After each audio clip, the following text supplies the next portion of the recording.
नमस्कार दोस्तों, स्वागत है आपका हमारे YouTube चैनल मैथ्स एलिवेशन पर। और मैं जय कुमार एक बार फिर आपकी सेवा में हाजिर हुआ हूं दोस्तों। तो कैसे हो आप लोग? उम्मीद करता हूं बेहतरीन होंगे दोस्तों। और अपने अपने जो एग्ज़ाम चल रहे हैं, जिसका एग्ज़ाम भी हो रहा है, बहुत ही बेहतरीन तरीके से देकर आ रहे होंगे। क्योंकि सुनने में आ रहा है दोस्तों, हमने जैसे थोड़ा बहुत देखा है, ठीक है, तो कि एग्ज़ाम पहले जैसा नहीं है दोस्तों, ठीक है। जैसे पहले रीजनिंग बहुत टफ थी, ऐसा नहीं है इस बार थोड़ा राहत है एग्जाम में, ठीक है ना। तो इसीलिए जिस स्टूडेंटों ने जिन बच्चों ने, ठीक है, तैयारी अपनी अच्छे से करी है, पहले से उन्होंने समय दिया है, तो उनका सिलेक्शन पक्का है दोस्तों, ठीक है। तो दोस्तों आज हम आपके लिए जो हमारा 23 तारीख में एग्जाम हुआ था सेकंड शिफ्ट में, उसके मैथ्स का कंप्लीट सॉल्यूशन लेकर के आए हैं, ठीक है। तो बने रहिएगा हमारे साथ और अपना प्यार और सपोर्ट भी बनाए रखिएगा, ठीक है। तो चलते हैं आज के अपने नए सेशन की तरफ। लेकिन सेशन की तरफ चलने से पहले आपसे हमें एक बात भी बोलनी थी। वो ये है दोस्तों कि जो एग्ज़ाम आ रहे हैं, ठीक है, बस आप 2-4 बातों का ध्यान रखें। नंबर 1, सारे क्वेश्चन अटेम्प्ट करने के चक्कर में ना लगें दोस्तों, अदरवाइज आपका पेपर खराब हो जाएगा, ठीक है। सारे क्वेश्चन अटेम्प्ट करने के चक्कर में ना लगे। मान के चलिए हम मैथ की बात करते हैं, तो ठीक है, मैथ में जितने भी क्वेश्चन आ रहे हैं, ठीक है, 24-25 वगैरह, इस बार मैथ के क्वेश्चन ज़्यादा आ रहे हैं, कुछ शिफ्ट में ज़्यादा हैं, ठीक है। पहले नहीं तो 19 या 20 क्वेश्चन आते थे मैथ्स के, ठीक है, लेकिन इस बार संख्या बढ़ के आ रही है मैथ की, है ना। 25, 26, 26, 27, 28, 29 तक, 30 तक लगभग, ठीक है, क्वेश्चन मैथ्स के आ रहे हैं, ठीक है। तो थोड़ा देख लें आप, इस बात का ध्यान रख के जाएँ एग्जाम में, ओके। तो मान के चलिए मैथ के 30 क्वेश्चन आ रहे हैं, तो बिल्कुल भी मतलब ये ना सोचे कि 30 के 30 ही, ठीक है, कोशिश करो 30 के 30 हो जाएं। लेकिन जब आप मैथ को सोल्व कर रहे हो, तो जिस क्वेश्चन में आपको, ठीक है, दिक्कत आ रही हो, ठीक है, जो क्वेश्चन होने वाला होता है दोस्तों, हमें तुरंत समझ आ जाता है कि ये होने वाला है, ठीक है, तो उसे करिए। और जो दिक्कत लग रहा है कि आपको इस क्वेश्चन में दिक्कत है, उसे तुरंत स्किप करके आगे बढ़िए। मतलब डोंट वेस्ट योर टाइम, ठीक है, because time is very valuable in the examination, you know very well about it. तुम भी इस बारे में बहुत अच्छे तरीके से जानते हो दोस्तों, अपने एग्जाम पहले से भी दिए हैं और अब भी दे रहे हो, ठीक है। टाइम का मैनेजमेंट, ठीक है, अगर दोस्तों आपने एग्जाम में टाइम का मैनेजमेंट बना लिया तो समझिए आपका सिलेक्शन हो जाएगा। और अगर टाइम का मैनेजमेंट नहीं बन पाया है तो आप समझो, ठीक है, कंपटीशन से बाहर हो जाओगे, है ना। तो इसलिए टाइम को बहुत ही कंज्यूम करना है एग्जाम में, ठीक है। जो क्वेश्चन दिक्कत करते हैं तुरंत उन्हें स्किप करिए और आगे बढ़िए, ठीक है। और बाद में कोशिश करिए, अगर थोड़ा टाइम बच जाता है तो फिर उन क्वेश्चन को आप देख सकते हो जिन्होंने आपको स्किप किया, मतलब जिन क्वेश्चन को आपने स्किप किया था। और अगर नहीं बचता है टाइम तो फिर अपना चलते रहिए दोस्तों, आगे से एग्जाम को करते रहिएगा, ठीक है। तो आपको हमें बस यही बात बतानी थी, है ना। बिल्कुल भी उस क्वेश्चन पे टाइम वेस्ट ना करें जो आपको दिक्कत कर रहा है या जो क्वेश्चन थोड़ा कॉम्प्लिकेटेड है, ठीक है। ऐसे तो क्योंकि मान के चलिए मैथ में 25 क्वेश्चन है, तो 4-5 क्वेश्चन तो आपको ठीक से दोस्तों मिलेंगे ही, ठीक है। उनमें से 20 क्वेश्चन ऐसे मिलेंगे जो बिल्कुल सिंपल हो, कोई दिक्कत नहीं, उन्हें सब कर लेंगे। लेकिन वो 4-5 क्वेश्चन थोड़े कॉम्प्लिकेटेड होते तो वो भी ईजी हैं, थोड़ी टेक्निकल होते हैं, थोड़े कॉम्प्लिकेटेड होते हैं वो, ठीक है। तो ऐसा है, तो अगर वो हो पा रहे हैं तो अच्छी बात है, नहीं हो पा रहे हैं तो तुरंत स्किप कर दीजिए उन्हें, ठीक है। अपना पेपर खराब ना करें दोस्तों, पेपर खराब हो जाता है ऐसे, ठीक है। ओके, चलिएगा तो चलते हैं अपने आज के नए सेशन की तरफ, ठीक है। बड़े ध्यान से देखिएगा, ठीक है। दोस्तों जो 23, ये अब आप सोचोगे कि आज 25 तारीख है और हम 23 तारीख का अब सॉल्यूशन करा रहे हैं। दिक्कत हमने पहले भी बताई थी आपको, ठीक है, कि दोस्तों पेपर जो है ना नहीं मिल पाया था, ठीक है। जो स्टूडेंट पेपर दे के काफ़ी हमने मतलब पेपर लेने की वो करी थी, ठीक है, लेकिन पेपर नहीं मिल पाया था, तो पेपर अब मिला है ना। इसलिए हम अब लेकर के आए हैं, तो कोई दिक्कत नहीं। जो आने वाली शिफ्ट हैं उन सभी के लिए बहुत ही ये बेनिफिशियल होगा दोस्तों, बड़े ध्यान से देखिएगा, ठीक है। एक एक क्वेश्चन का सॉल्यूशन बड़े प्यार से होगा, बड़े अच्छे से होगा, ठीक है, ध्यान से समझाते हुए, ओके। तो और जैसे एग्ज़ाम हमारे पास आते रहेंगे लेकर के पेपर आपके सामने दोस्तों, हम उसका मतलब एनालाइज करने के लिए आते रहेंगे, ठीक है। तो चलते हैं दोस्तों अपने सेशन पर बिना टाइम वेस्ट करते हुए। आज का हमारा, ठीक है, पहला क्वेश्चन क्या है, तो ये जो पेपर है दोस्तों हमारा, ये 23 अगस्त का है, सेकंड शिफ्ट का पेपर है, ठीक है। थंबनेल पर ऊपर लिखा हुआ है बिल्कुल कि 23 अगस्त की सेकंड शिफ्ट के मैथ का सॉल्यूशन। तो हम दोस्तों पूरे मैथ का सॉल्यूशन कराएंगे, ठीक है, केवल मैथ्स का, ओके। तो देखना दोस्तों, पहला क्वेश्चन क्या है हमारा, 8 मीटर आधार और 16 मीटर ऊंचाई वाले त्रिभुज का क्षेत्रफल क्या होगा, ठीक है। तो त्रिभुज का क्षेत्रफल बताना है ना। तो त्रिभुज का क्षेत्रफल फॉर्मूला क्या होता है दोस्तों, 1/2 आधार गुणा ऊंचाई, मतलब बेस इंटू हाइट। ये फॉर्मूला होता है त्रिभुज के क्षेत्रफल का। बड़ा ही बेसिक क्वेश्चन है, बहुत ही दोस्तों, कुछ क्वेश्चन को छोड़ के 2-4 क्वेश्चन को, बाकी सारा पेपर इतना इजी है, देखना आप, बिल्कुल भी दिक्कत नहीं है, मतलब ठीक है। देखो तो 1/2 है ना। बेस क्या है दोस्तों, 8 मीटर आधार, आधार को ही बेस कहते हैं। तो आधार 8 है हमारा, और जो ऊंचाई है हमारी वो कितनी है, 16, ठीक है ना। तो देखो 2 से कितनी बार कट जाएगा, 4 बार, और 16 चौका क्या आ जाएगा, 64, ठीक है। और यही हमारा क्या है दोस्तों, आंसर है ना। देखना कितना इजी क्वेश्चन था। ऑप्शन डी है इसका सही आंसर। क्लियर। नेक्स्ट क्वेश्चन देखिए। एक आदमी अपनी यात्रा के पहले 200 किलोमीटर है ना 80 किलोमीटर प्रति घंटे की गति से तय करता है, और खराब मौसम के कारण वह अपनी यात्रा के अगले 200 किलोमीटर 50 किलोमीटर प्रति घंटे की गति से तय करता है। तो बताइए उसकी यात्रा के पहले 400 किलोमीटर के लिए औसत गति क्या होगी, ठीक है, ये बताना है। अब हमने आपको, ठीक है, और दोस्तों एक बात और बता दें आपको, हमने लगभग सारा मैथ ही कंप्लीट करा दिया है, ठीक है ना। और उन्हीं में से सारे क्वेश्चन हैं ये, है ना। ये समझ लीजिए आप, देखो ये सब चीज़ बता रखी है हमने आपको, ठीक है। आप हमारे चैनल पर जाकर जब हमारी वीडियो देखेंगे, जब हमारे जो चैप्टर्स हैं उनको कंप्लीट करोगे, ठीक है, मैं दावे के साथ कह सकता हूं दोस्तों कि जो हमने पढ़ाया है, ठीक है, उससे बाहर कुछ भी नहीं है, कुछ भी उससे बाहर नहीं है, ठीक है। देखो 2-3 प्रश्न दोस्तों ऐसे हर एग्जाम में आते हैं, ठीक है, जो थोड़े पेचीदा होते हैं या थोड़े टेक्निकल होते हैं, है ना। बाकी तो सारे क्वेश्चन दोस्तों इसी टाइप से हैं। कुछ क्वेश्चन तो बिल्कुल सेम भी हैं दोस्तों, जो हमने अपनी क्लासों में कराए हैं, ठीक है। आप जाकर के देखिएगा, आपको खुद ही पता मालूम चल जाएगा, ठीक है, कि हम क्या कह रहे हैं और क्या नहीं। ओके। देखा तो पेपर को देखकर मैं बड़ी ही खुशी हुई थी, है ना, कि हाँ यार पेपर ठीक आ रहा है, हमारा कराया हुआ आ रहा है, ठीक है। देखो तो हमने बताया था, देखो 200 किलोमीटर की डिस्टेंस किसी स्पीड से कवर करी है उसने, 80 किलोमीटर पर आवर से, ठीक है। और फिर अगली 200 किलोमीटर की डिस्टेंस किसी स्पीड से कवर करी है 50 किलोमीटर पर आवर से, है ना। तो पूछा क्या है दोस्तों कि उस जो कितनी डिस्टेंस होगी उसकी, 200 और 200 400 होगी। तो पूछा है 400 किलोमीटर की डिस्टेंस के लिए औसत गति क्या होगी, ठीक है। अच्छा, तो दोस्तों हमने बताया था जब हमने कराए हैं क्वेश्चन, ठीक है, कि अगर डिस्टेंस सेम हो, ठीक है, अगर डिस्टेंस सेम हो ना और स्पीड अलग अलग हो, तो वहां जो औसत गति का फॉर्मूला लगाते हैं वो लगाते हैं 2xy/x+y, बात खत्म, ठीक है। अब 2xy, आप बोलोगे xy क्या होंगे, तो दोस्तों ये पहली जो चाल है ये x है ना, और ये दूसरी जो चाल है ये y है हमारी, ठीक है। तो कुछ भी नहीं करना है, देखो इसका सॉल्यूशन हम यहाँ कर रहे हैं दोस्तों, इस क्वेश्चन का सॉल्यूशन आप यहाँ देख सकते हैं। 2xy औसत गति, ठीक है, औसत गति 2xy, ओके, अपॉन x+y, है ना। 80 और 50 क्या होते हैं दोस्तों, 130, ठीक है। 80 और 50 क्या होते हैं, 130, है ना। अब देखिए एक 0 से एक 0 क्या होगी, खत्म, है ना। 5 दूनी क्या होता है, 10, है ना। तो ये क्या हो जाएगा दोस्तों, 8000, है ना, नहीं 800 हो जाएगा, ये क्या हो जाएगा 800, और अपोन में क्या है 13। अब 800 में 13 का डिवाइड करना है केवल, ठीक है। तो करिएगा दोस्तों, 13 छिंग क्या होते हैं 78, बचा 2 उतार लिया 0, 20, 13 एकम 13, फिर आ गया पॉइंट, बचा 7 0 70, 13 पंजे 65। ज़्यादा आगे जाने की ज़रूरत बिल्कुल भी नहीं है, 61.5 समथिंग किलोमीटर पर आवर, यही इसका आंसर है। ऑप्शन में देख लीजिए, जहाँ 61 है वही ऑप्शन टिक है, 61 देखो यही है और कोई सा भी नहीं है, तो यही आंसर क्या हो जाएगा हमारा, सही, ठीक है।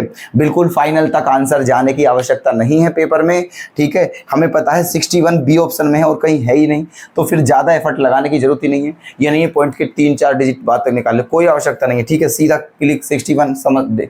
पहली बात तो पॉइंट के बाद भी नहीं जाना है दोस्तों, पॉइंट के बाद भी नहीं जाना है। आपने देखा 61 आ गया है तो ऑप्शन झाँको एक बार, ठीक है। 61 आते ही ऑप्शन झाँको, ठीक है, कि 61 कहीं है, तो 61 आपने देखा यहाँ है, ठीक है। बिल्कुल भी आगे पॉइंट से आगे भी बिल्कुल जरूरत नहीं है क्वेश्चन को सोल्व करने की, सीधा आंसर टिक कर दीजिए 61.53 किलोमीटर पर आवर, यही हमारा आंसर हो जाएगा। क्लियर है, चलिएगा आगे चलते हैं, समझते रहिएगा ध्यान से दोस्तों। अगर कोई दिक्कत हो तो प्लीज कमेंट करके हमें बता देना, ठीक है। थोड़ा स्पीड से लेकर चलना पड़ रहा है हमें, ठीक है, क्वेश्चन है थोड़ा जल्दी हो जाए, है ना। चलिए नेक्स्ट क्वेश्चन क्या है दोस्तों हमारा, बहुत ईजी क्वेश्चन है। यदि लोगों के एक समूह में 40 चाय को पसंद करते हैं और 30 कॉफ़ी को पसंद करते हैं और 20 दोनों को पसंद करते हैं, तो बताइए कितने लोग केवल चाय को पसंद करते हैं। ठीक है, वेन डायग्राम बना लीजिए आप इसे। ठीक है, वेन डायग्राम देखो ऐसे करके होता है ना। ये चाय है, ये कॉफ़ी है। ठीक है, ये क्या है दोस्तों, हमारी चाय, और ये क्या है, कॉफ़ी। अब चाय को पसंद करने वाले कितने लोग हैं, 40 लोग चाय को पसंद करते हैं। ठीक है, और 30 लोग किसको पसंद करते हैं, कॉफ़ी को, है ना। और 20 लोग दोनों को पसंद करते हैं, चाय को भी और कॉफ़ी को। तो 20 कहाँ लिख देंगे हम, यहाँ। ठीक है, ऐसे। अब हमें केवल उनकी संख्या बतानी है जो केवल चाय को पसंद करते हैं। ठीक है, अच्छा, तो देखो चाय को टोटल कितने पसंद करने वाले हैं, 40, और ये 20 लोग ऐसे हैं जो चाय को तो पसंद करते हैं लेकिन चाय के साथ साथ कॉफ़ी को भी पसंद करते हैं। और हमें केवल वो बताने हैं जो केवल चाय को पसंद करते हैं। तो कुछ नहीं करना है। ठीक है, 40 में से 20 घटा दीजिए दोस्तों, 40 माइनस 20 बराबर क्या हो जाएगा, 20। ठीक है, तो 20 लोग ऐसे हैं जो केवल चाय को पसंद करते हैं। यही हमारा क्या है, आंसर। ठीक है, बता दीजिए option B is correct. Clear है, चलते रहिएगा आगे। देखना दोस्तों, नेक्स्ट क्वेश्चन आपके सामने है, और ये क्वेश्चन दोस्तों आप वीडियो को पॉज करके स्वयं भी सोल्व करके देख सकते हो। ठीक है, देखना क्या है ये दोस्तों, पाई चार्ट से क्वेश्चन है ना। तो कैसे करते हैं इसे, ये दिया हुआ है। तो क्या बोला है क्वेश्चन में, देखो ये क्या है दोस्तों, किसी पुस्तक के प्रकाशन में होने वाले विभिन्न व्यय। ये कोई बुक है, ठीक है, उसके प्रकाशित, उसे पब्लिश करने में जो खर्चा आया है वो खर्चा दिया हुआ है। ठीक है, कोई पुस्तक है, जब उसे बनाते हैं तो उसे जब पब्लिश करते हैं तो उसमें खर्चा आता है। ठीक है, तो व्यय बोलते हैं जैसे, तो वो खर्चा दिया हुआ है कि किस चीज़ में कितने रुपए खर्च हुए, और वो भी किस में दिया हुआ है दोस्तों, परसेंट में। ठीक है, चलिए यहाँ जाइए, क्या कहा है, यदि किसी पुस्तक का अंकित मूल्य लागत मूल्य से 40% अधिक निर्धारित किया गया है और किसी वस्तु और उसका अंकित मूल्य 280 रुपये हो, तो बताइए एक कॉपी, एक प्रति में प्रयुक्त कागज की लागत क्या होगी। कागज की लागत कितनी है दोस्तों, ये 25% है। ठीक है, चलिए, तो किसका 25% होगा दोस्तों, है ना, सीपी का। ठीक है, किसका परसेंट होगा, सीपी का, है ना। कागज की लागत क्या है, लागत बतानी है ना। चलिए, तो अंकित मूल्य कितना दिया है, 280। ठीक है, अंकित मूल्य 280 है, हमें निकालना है क्रिय मूल्य। और क्वेश्चन में कहा है कि जो लागत मूल्य, जो अंकित मूल्य है वो लागत मूल्य से 40% अधिक है। ठीक है, तो अगर अंकित मूल्य दिया हो, लागत मूल्य दिया हुआ होता तो अंकित मूल्य कैसे निकालते, उसका 140%। लेकिन अब अंकित मूल्य दे दिया, हमें लागत मूल्य निकालना है, तो 140/100 का उल्टा कर दीजिए, 100/140। ठीक है, 100/140। क्लियर, ये आ गया है। ये क्या आ जाएगा दोस्तों, हमारा सीपी। अब 140 से कितनी बार जाएगा, 2 बार, और ये क्या आ गया है हमारा 200। इसका मतलब क्रिय मूल्य कितना है, 200 रुपये। कहने का मतलब वो पुस्तक जो है, ठीक है, वो कितने रुपए में बन के तैयार हुई है, एक पुस्तक 200 रुपये में, लेकिन उस पर प्रिंट आउट कितना दिया हुआ है दोस्तों, 280 रुपये का। ठीक है, चलिए, ये लागत मूल्य है इसका, है ना, इतने में बन के तैयार हुई है। पूछा क्या है क्वेश्चन में कि एक प्रति में प्रयुक्त कागज की लागत क्या होगी। एक प्रति, प्रति का मतलब होता है एक कॉपी, जो एक मतलब एक बुक जो तैयार करी है, ठीक है, उसमें एक पीस, मतलब ये बोल सकते हो, वो कितने रुपए, मतलब वो कितने रुपए में बनकर तैयार हुआ था, लागत बतानी है उसकी। तो देखो कागज की लागत में कितने परसेंट का खर्चा है दोस्तों, ठीक है, 25% का। ठीक है, 25%, और 25% आप जानते हो क्या होता है, चौथाई होता है। ठीक है दोस्तों, इन्हें याद रख लीजिए, डायरेक्ट कुछ हो, जैसे 50% का मतलब 1/2 होता है, 25% का मतलब 1/4 होता है, 20% का मतलब 1/5 होता है। ठीक है, ऐसे करके इन्हें याद कर लीजिए। ठीक है, तो 25% मतलब इसका 25% बताना है। 25% का मतलब 1/4, है ना, और 200 का 1/4 क्या होता है दोस्तों, 50। ठीक है, तो डी ऑप्शन इसका क्या है, सही आंसर है। क्लियर, समझ आ गया है ना। चलिए आगे देखिए, अगला क्वेश्चन, यदि धारा के विपरीत चलने वाली नाव की गति 18 किलोमीटर प्रति घंटे है, यदि धारा के विपरीत चलने वाली नाव की गति, विपरीत चलने वाली नाव की गति, ठीक है, और तो धारा की गति क्या है। चलो, धारा की गति बतानी है दोस्तों, मतलब हमें y की वैल्यू बतानी है। और यदि धारा की दिशा में नाव की गति इसकी विपरीत दिशा में, दिशा वाली गति से 50% अधिक हो। ठीक है, यदि धारा की दिशा में नाव की गति, है ना, इसकी विपरीत दिशा में वाली गति से 50% अधिक हो। ओके, कहने का मतलब ये है। अब ये समझना दोस्तों आप मैंने आपको जब ये चैप्टर खत्म किया दोस्तों, सेम क्वेश्चन, ठीक है, मतलब अभी देखना, इस चैप्टर से धारा तथा नाव के 3 क्वेश्चन दिए हुए हैं इसमें, ठीक है। 3 क्वेश्चन बताइए आप, एक ही चैप्टर से 3 क्वेश्चन, कितनी बड़ी बात है, ठीक है। तो देखो क्या करना है, मैंने बताया था कि नाव, धारा की दिशा में नाव की चाल क्या होती है, x + y, और धारा के विपरीत नाव की चाल क्या होती है, x - y। तो क्वेश्चन में कहा क्या है दोस्तों कि यदि धारा की दिशा में नाव की गति, धारा की दिशा में नाव की गति क्या होगी, x + y, ठीक है। धारा की दिशा में नाव की गति क्या होगी, x + y, है ना। धारा की दिशा में नाव की गति, इसके विपरीत दिशा वाली गति से, विपरीत दिशा वाली गति क्या होगी, x - y। क्लियर।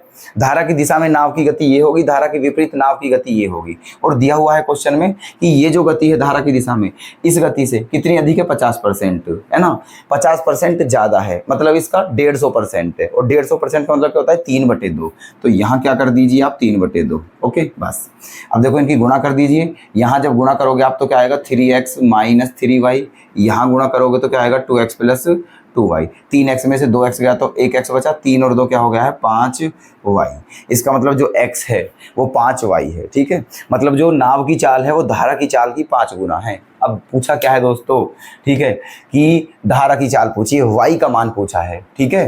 अच्छा अब दिया हुआ क्या है ना, दिया हुआ क्या है दोस्तों, देखो क्या कहा है, यदि धारा के विपरीत चलने वाली नाव की गति कितनी है, 18 किलोमीटर प्रति घंटे, ठीक है। धारा के विपरीत, इसका मतलब x - y का मान कितना दिया हुआ है दोस्तों, 18, ठीक है। x - y का मान 18 है, और यहाँ आप x के प्लेस पर क्या रखते हैं, 5y। यहाँ x के प्लेस पर क्या रखते हैं, 5y, ठीक है भाई। x - y कितना है हमारा, 18 दिया हुआ है, और x के प्लेस पर क्या रखते हैं, 5y। जब यहाँ 5y रखोगे तो 5y में से 1y जाएगा, तो क्या बचेगा दोस्तों, 4y बचेगा, बराबर 18, ठीक है। ये आ गया है ना।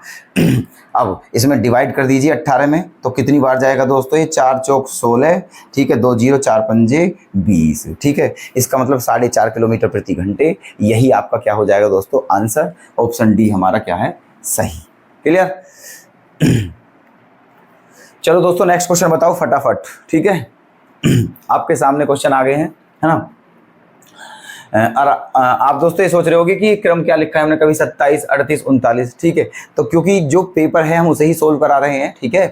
तो ये क्वेश्चन जो है ये पेपर में ये मैथ के क्वेश्चन है दोस्तों, क्योंकि इस बार मैथ और रीजनिंग मिक्स दी हुई है ना।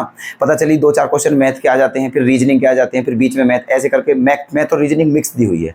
तो ये क्वेश्चन जो है ये मैथ के क्वेश्चन है दोस्तों, तो हम वही क्रम डाल रहे हैं, ठीक है। जो मैथ के क्वेश्चन है उनका क्रम यही है ना। चलो देखो ये क्वेश्चन है आपके सामने, ग्राफ का अध्ययन कीजिए। ये ग्राफ है, वैसे इसका ग्राफ अलग दिया था दोस्तों, ठीक है। वो ऐसे दिया था, देखो ग्राफ ऐसे करके जो देते हैं, मतलब ऐसे कुछ ऐसे, है ना, ये है ना। लेकिन वो हमने बनाया नहीं है क्योंकि उसकी आवश्यकता है ही नहीं, ठीक है, उस ग्राफ को बनाने की, है ना। आप देख रहे हो कि जो है ना, हमें मतलब जो ग्राफ बनाते, तो जब उसकी आवश्यकता ही नहीं है तो फिर बनाने से फायदा क्या है। ये इंपॉर्टेंट है, बना दिया क्वेश्चन, इसी से हो जाएगा। ओके, देखना। और आपके पास तो मैथ होगा ही, है ना, सॉरी मैथ नहीं, आपके पास जो मैथ का पेपर है, ठीक है, हो या फिर ना भी हो तो ठीक है, देख लेना बस। ग्राफ का अध्ययन कीजिए, ग्राफ दिया हुआ है, ग्राफ का अध्ययन करके पता लगाइए कि पिछले वर्ष से अगले वर्ष तक चाय की अधिकतम प्रतिशत वृद्धि क्या है। मतलब ये है दोस्तों कि जैसे 4 वर्ष दिए हुए 2020, 21, 22, 23, तो हमें ये पता लगाना है कि जैसे यहाँ 2021 में है, 2021 में 2020 से कितने % अधिक है चाय, ऐसी 2022 से 2021 में कितने, 2022 में 2021 से कितनी % है, 23 में 22 से कितनी अधिक % है ये, ठीक है। तीनों की % निकालनी है हमने। किस किस की % निकालनी है, एक तो इसकी, एक इसकी और एक इसकी, है ना। और फिर हमें बताना है कि इन तीनों में से कौन सी सबसे अधिक है और कितनी है वो, ठीक है, कितनी % है सबसे अधिक जो है, ये बताना है।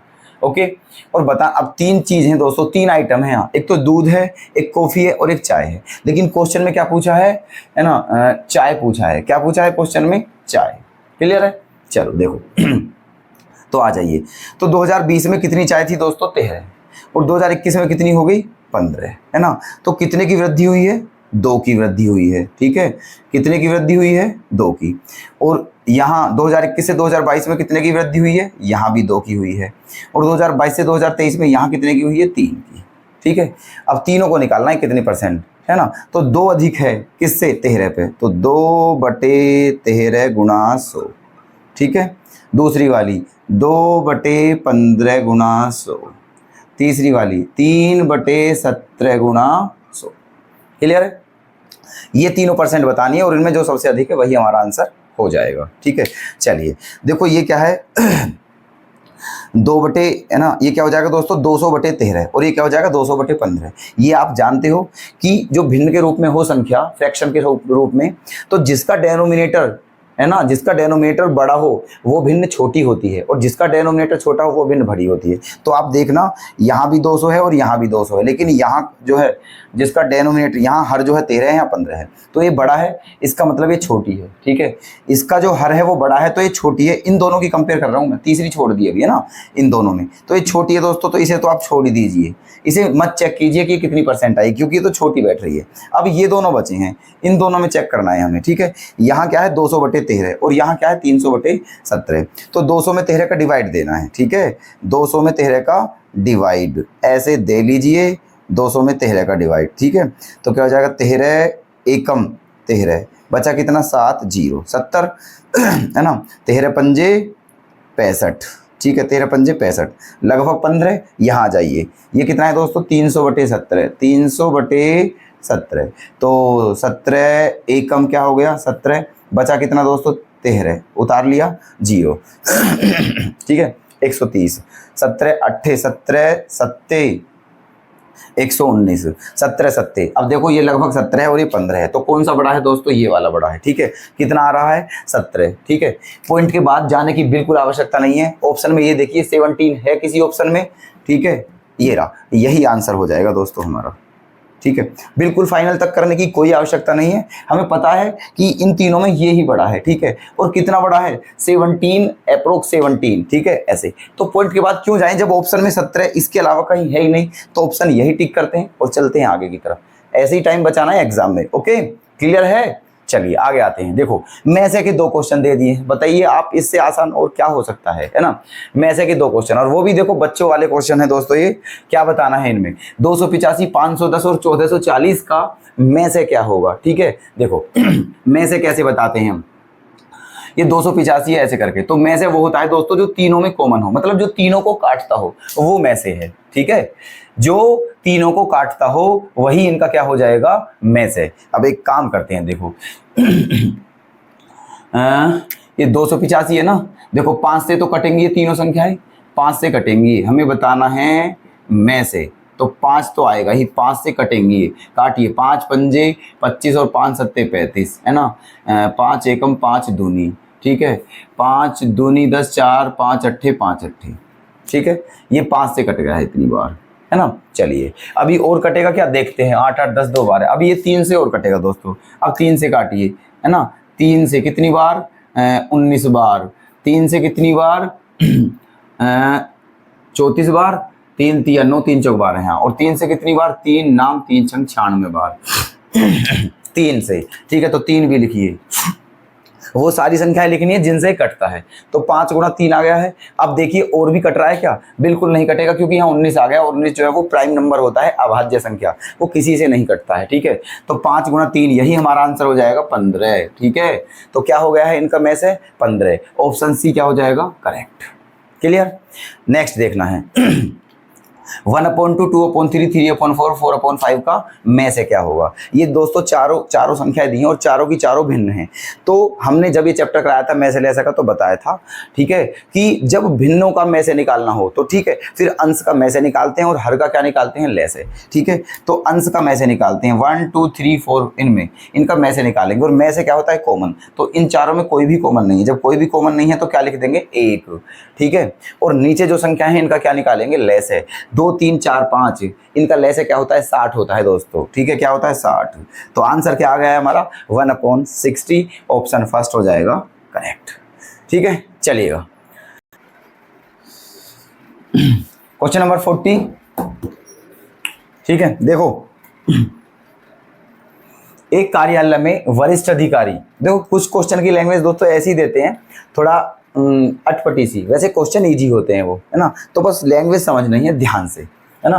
देखो एक कार्यालय में वरिष्ठ अधिकारी और सचिव हैं, मतलब एक कार्यालय है ऑफिस, कार्यालय का मतलब ऑफिस, उसमें दो तरह के लोग हैं, एक तो वरिष्ठ अधिकारी है और एक सचिव है, ठीक है। अब मतलब ये नहीं है कि एक वरिष्ठ अधिकारी और एक सचिव है, ठीक है, ऐसा नहीं है, ठीक है, दो तरह के लोग हैं, कुछ वरिष्ठ अधिकारी हैं और कुछ सचिव हैं, ऐसे मतलब समझिएगा ना। आगे, यदि 15 सचिव छुट्टी पर चले जाएं तो प्रत्येक सचिव के ऊपर 2 वरिष्ठ अधिकारी होते हैं और उसके बाद 45 वरिष्ठ अधिकारियों के छुट्टी पर जाने के पश्चात अब प्रत्येक वरिष्ठ अधिकारी के पास 5 सचिव होते हैं। तो बताइए शुरू में कितने सचिव थे, ठीक है। चलिए देखो, सचिव है ना और अधिकारी, ये दो तरह के लोग हैं एक ऑफिस में, ठीक है। अच्छा, ये पूछा है क्वेश्चन में कि स्टार्टिंग में कितने सचिव थे। तो दोस्तों ये क्वेश्चन ऑप्शन से बहुत ही बेहतरीन हो जाएगा, आप देखिएगा आप, ठीक है। ऑप्शन हिट मेथड भी आपको आना चाहिए, है ना। देखो पूछा है स्टार्टिंग में कितने सचिव थे, तो ऑप्शन उठाना है, ठीक है। ऑप्शन मैंने क्या बताया था दोस्तों, बी या सी, इनमें से सबसे पहले उठाते हैं ऑप्शन, या तो बी या फिर सी, ठीक है। अभी चलो बी उठा लेते हैं, देखो है ना, पहले बी उठाते हैं फिर सी। बी उठा लिया, मान लिया शुरू में कितने सचिव थे, 30, ठीक है। शुरू में कितने सचिव थे, 30। आगे चलिए क्वेश्चन में क्या बोला है ना, यदि 15 सचिव छुट्टी पर चले जाएं, 30 सचिव थे शुरू में से, अगर इसमें से 15 सचिव छुट्टी पर चले गए तो बचे कितने, 15 सचिव बचे, ठीक है, छुट्टी पर चले जाएं। तो प्रत्येक सचिव के ऊपर 2 वरिष्ठ अधिकारी होते हैं, ठीक है। तो प्रत्येक सचिव के ऊपर 2 वरिष्ठ अधिकारी होती हैं, बात समझ में आ रही है। तो 15 सचिव बचे हुए हैं, अब एक वरिष्ठ के ऊपर 2 अधिकारी हैं, तो 15 के ऊपर 30 होंगे, इसका मतलब अधिकारियों की संख्या कितनी हो गई, 30, ठीक है। आगे उसके बाद 45 वरिष्ठ अधिकारी चले जाएं। अब अधिकारी तो कितने हैं दोस्तों, 30 ही हैं, 45 कैसे भेज देंगे इनमें से, आप बताओ, ठीक है। अधिकारी 30 हैं, 45 कैसे भेज सकते हैं जब अधिकारी हैं ही 30, ठीक है। तो इसका मतलब ये ऑप्शन तो यही गलत हो गया है, ठीक है, गलत है ये ऑप्शन। इसका मतलब ये तय है कि 30 से बड़ा आंसर होगा, ठीक है, 30 से बड़ा आंसर होगा, ठीक है। जब छोटा लोगे ना आप, ठीक है, तो वो भी गलती होगा, 30 से बड़ा। तो ऑप्शन 40 ले लीजिए, कौन सा ऑप्शन ले लीजिए, 40। मान लिया शुरू में कितने सचिव थे, 40, 15 छुट्टी पर चले गए तो बचे कितने दोस्तों, 25, ठीक है। अब 25 बचे सचिव, अब एक सचिव के ऊपर 2 अधिकारी हैं, तो 25 दूनी कितने, 50। इसका मतलब फिलहाल कितने अधिकारी हैं दोस्तों, ठीक है, 50 अधिकारी हैं। 25 में कितने की गुणा कर दी, 2 की। तो फिलहाल ऑफिस में कितने अधिकारी हैं, 50 अधिकारी। अब आगे क्या कहा है कि जितने अधिकारी हैं अगर उनमें से 45 छुट्टी पर चले जाएं, इनमें से 45 को छुट्टी पर भेज दीजिए, तो बच कितने जाएंगे दोस्तों, अधिकारी, ठीक है। अगर जितने अधिकारी बचे हुए हैं उनमें से 5 छुट्टी पर चले जाएं, ठीक है, 5 मतलब 45 छुट्टी पर चले जाएं ऐसे, तो बचे कितने, 5 अधिकारी। फिर बोला है ना, अब एक वरिष्ठ अधिकारी, है ना, अब प्रत्येक वरिष्ठ अधिकारी के पास 5 सचिव रहते हैं, ठीक है। अब अधिकारी कितने बचे हुए हैं दोस्तों, हमारे 5 हैं, अधिकारी कितने बचे हुए, 5, ठीक है, और सचिव कितने हैं हमारे, 25 फिलहाल जो देखनी है। अब इन दोनों की कंपेयर करनी है हमें। अब क्वेश्चन में ये बोला है कि लास्ट में एक अधिकारी के पास 5 सचिव बचते हैं, तो भाई 5 ही बच रहे हैं दोस्तों, ठीक है। देखना 5 अधिकारी हैं और सचिव कितने हैं, 25, ठीक है। तो जब 5 में 25 का डिवाइड करोगे आप तो 5 ही आएगा ना। तो एक अधिकारी के पास 5 ही सचिव बचे हुए हैं। तो शर्त जो जो क्वेश्चन दिया है वो सारी शर्त पूरी हो रही हैं, ठीक है। इसका मतलब हमारा आंसर क्या होगा, 40 बिल्कुल सही आंसर हो जाएगा, ठीक है। 40 क्या हो जाएगा, बिल्कुल सही आंसर। देखना कितना इजी क्वेश्चन था, ठीक है, ऑप्शन हिट मेथड। ओके, चलते हैं आगे। ये भी दोनों देखो धारा तथा नाम से ही है क्वेश्चन, ठीक है। बताओ एक चैप्टर से 3-3, 4-4 क्वेश्चन आ रहे हैं दोस्तों, इससे बेहतर और हमारे लिए हो क्या सकता है, ठीक है। और वो भी इजी चैप्टर, धारा तथा नाव का बहुत इजी चैप्टर है। देखना ध्यान से, एक नाव धारा के विपरीत 80 किलोमीटर 16 घंटे में, ठीक है, 80 किलोमीटर 16 घंटे में। धारा के विपरीत का मतलब क्या होता है दोस्तों, x माइनस वाई, ठीक है। धारा के विपरीत जो नाव की चाल होती है x माइनस वाई, ठीक है। देखो हम आपको ज़्यादा डिटेल्स नहीं बताएंगे दोस्तों इन क्वेश्चंस में, क्योंकि हमने ये सारे चैप्टर करा रखे हैं और वहाँ पूरा डिटेल में बताया हुआ है, सब कुछ बहुत ही अच्छे से एक्सप्लेन करा हुआ है। तो प्लीज़ हमारी रिक्वेस्ट है कि आप मतलब जो है ना, वहाँ से अगर आपको कोई मतलब कंसेप्ट क्लियर करना हो तो चैप्टर खोलिए हमारा, ठीक है। प्लेलिस्ट बना रखी है दोस्तों सबकी अच्छे से, वहाँ जाकर चैप्टर जो भी दिक्कत हो वहाँ से क्लियर करिएगा, ठीक है। क्योंकि यहाँ बहुत ज़्यादा डिटेल्स में बताएंगे दोस्तों, तो फिर समझना आप, ठीक है, कितना समय लग जाएगा इसे, ठीक है, वीडियो बहुत लेंथी हो जाएगी, है ना। चलिए, तो धारा के विपरीत मतलब x माइनस वाई, चाल बराबर क्या, धारा के विपरीत कितने किलोमीटर, 80 किलोमीटर, कितने समय में, 16 घंटे में। तो 16 पंजे 80, ठीक है। ये धारा के विपरीत चाल क्या होगी हमारी 5 किलोमीटर प्रति घंटे। आगे तथा धारा के साथ है ना 72 किलोमीटर 12 घंटे में, 72 12 में तो 12 छिंग 72। ओके, तो पूछा क्या है स्थिर जल में नाव की गति। हमने बताया स्थिर जल में नाव की गति का मतलब होता है x, मतलब यहाँ x की वैल्यू बतानी है। तो कुछ भी नहीं करना है दोस्तों, सुनना हमारी बात जो हम कह रहे हैं, ठीक है। अगर आपको धारा के विपरीत चाल दी हुई हो क्वेश्चन में, है ना, धारा के विपरीत चाल दी हुई हो और धारा की दिशा में चाल दी हुई हो, ठीक है, और धारा के, है ना, और नाव की चाल पूछे तो दोनों को जोड़कर आधा कर दीजिए, दोनों को जोड़कर आधा कर दीजिए, है ना। और अगर धारा की चाल पूछे तो दोनों को घटाकर आधा कर दीजिए, बात खत्म, ठीक है। अब देखो धारा के विपरीत चाल पता है हमें, धारा की दिशा में चाल पता है, पूछा क्या है हमसे नाव की चाल, मतलब x का मान पूछा है, तो दोनों को जोड़ के आधा कर दीजिए। अगर धारा की चाल पूछता तो दोनों को घटा करके आधा कर दे, बात खत्म, ठीक है। तो दोनों को जब जोड़ोगे 5 और 6 क्या होता है दोस्तों 11, और 11 का आधा क्या होता है 5.5, ठीक है। यही हमारा क्या है दोस्तों आंसर। तो ऑप्शन सी क्या हो जाएगा हमारा करेक्ट। क्लियर। आ जाइए नेक्स्ट क्वेश्चन। एक व्यक्ति शांत जल में 22.5 किलोमीटर 1 घंटे में तय करता है, 22.5 किलोमीटर 1 घंटे में तय करता है, चलिए कोई बात नहीं, है ना। तो 22.5 किलोमीटर 1 घंटे में तय करता है शांत जल में, ठीक है। इसका मतलब x का मान आप निकाल सकते हैं यहाँ से, ठीक है। देखना दोस्तों यहाँ हम लिख रहे हैं कुछ थोड़ा सा, ठीक है। ये शांत जल में नाव की चाल, तो चाल बराबर होता है दूरी बटे समय, 22.5 का मतलब होता है 45/2, है ना। दूरी चाल बराबर दूरी बटे समय 1 घंटे में, इसमें 1 का डिवाइड करेंगे तो इस पर कोई प्रभाव नहीं पड़ेगा, इसका मतलब यही चाल हो जाएगी, मतलब ये x का मान हो जाएगा, ठीक है। आगे चलिए तय करता है और यह पाता है कि उसका धारा के विपरीत लिया गया समय, ठीक है, उसका धारा के विपरीत लिया गया समय धारा के साथ के समय का 2 गुना है, तो धारा की गति बताइए। अब समय बराबर क्या होता है दोस्तों दूरी बटे चाल होता है, ठीक है। दूरी वैसे दी हुई है 22.5 किलोमीटर, ठीक है, लेकिन है ना चलो करिए, धारा के विपरीत लिया गया समय बराबर दूरी बटे चाल, दूरी ये है दूरी हमारी, ये रही 22.5 किलोमीटर, ठीक है। 22.5 का मतलब 45/2 इतने किलोमीटर। धारा के विपरीत लिया गया समय तो x माइनस वाई, है ना। धारा के साथ लिया गया समय x प्लस वाई। क्लियर है ना। समय बराबर क्या होता है दूरी बटे चाल, धारा के विपरीत है तो x माइनस वाई, धारा की दिशा में तो x प्लस वाई। क्वेश्चन में कहा है ना कि उसका धारा के विपरीत लिया गया समय, ये विपरीत जो लगा समय है, ठीक है, ये धारा के साथ लगे समय का 2 गुना है, तो ये इसका कितना गुना है दोस्तों 2 गुना, ठीक है। तो देखो इससे ये दोनों कैंसिल हो गए, कोई दिक्कत नहीं, 2 की अब इसमें तिरछी गुना कर दीजिए तो क्या हो जाएगा हमारा ये, है ना। यहाँ देख लेना क्वेश्चन को, ठीक है। इस क्वेश्चन का सॉल्यूशन यहाँ देख लेना, थोड़ा नीचे की बजाय हम यहाँ लिखे दे रहे हैं ना। तो देखो 2 की गुना करोगे तो क्या हो जाएगा 2x माइनस 2y, क्या हो जाएगा 2x माइनस 2y, और बराबर में क्या है x प्लस वाई। वैल्यू किसकी बतानी है दोस्तों में धारा की गति, y का मान बताना है, कोई बात नहीं। 2y इधर जाके जुड़ जाएगा, 2 और 1 क्या हो जाएगा दोस्तों 3y, और 2x में से 1x जाकर क्या बच जाएगा 1x, ठीक है। ये आ गया। अब हमें बताना y का, और x का मान कितना है 45/2, तो यहाँ रख दीजिए, है ना 45/2, 3 से कितनी बार जाएगा 15 बार, ठीक है। और 15 का आधा क्या होता है 7.5, 15 का आधा क्या होता है दोस्तों 7.5। इसका मतलब क्या आ जाएगी चाल 7.5 किलोमीटर प्रति घंटे। ऑप्शन ए हो जाएगा हमारा सही, ठीक। बताओ दोस्तों नेक्स्ट क्वेश्चन आपके सामने आ चुका है ना, ये है क्वेश्चन 44। इसमें क्या करना है देखो, प्रॉफिट एंड लॉस के भी हैं क्वेश्चन।